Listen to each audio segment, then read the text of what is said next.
Charging is complete. The test will commence in 4 seconds. 3, 2, 1.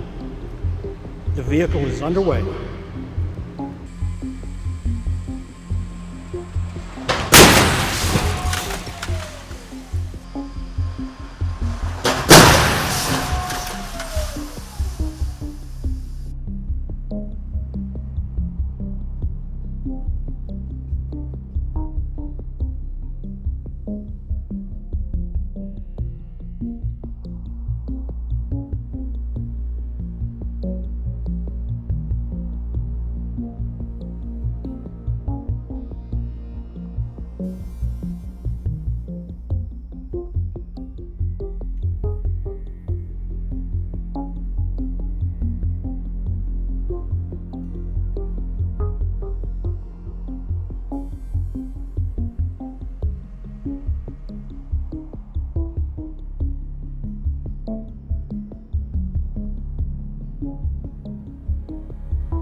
In our updated moderate overlap test, we tested 4 minivans and all of them received marginal or poor ratings.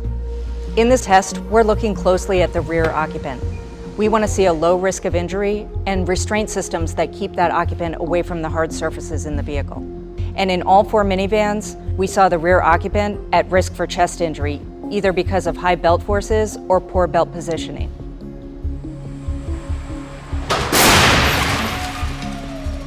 The Honda Odyssey was the only minivan in this group to earn a poor rating. Compared with the others, it had a higher risk of head and neck injury. The Sienna is the only minivan where we saw submarining, which is when the lap belt slides over the pelvis into the abdomen and can put the rear passenger at risk of abdominal injury.